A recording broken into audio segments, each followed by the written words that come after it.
Let's look at this week as one in which we explore the feminine and where our lunatic ideas lie.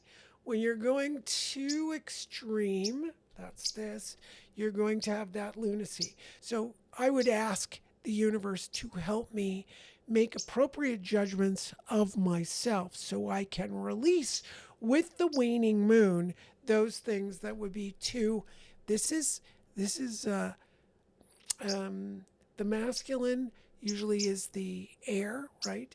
Because the masculine will fly too high and the feminine needs to bring it down. So here's the feminine bringing down the masculine. We need to sit between the masculine and the feminine. That's what we need to do. Be in between, make our judgments from there.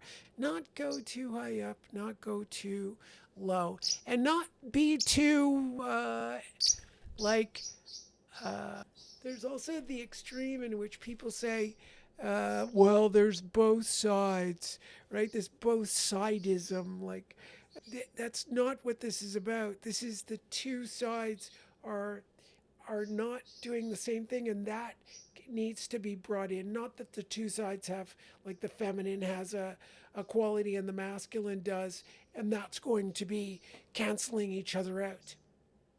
That's what a lot of people do. Well, there's a rationale to both sides.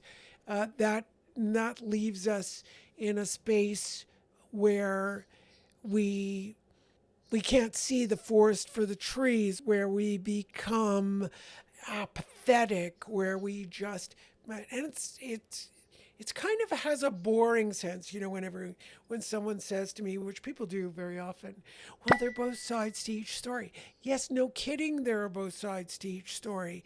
But they're not just both sides. There's 50 different sides, depending on who's observing. And the interesting part is to bring all of the sides together and have a greater sense.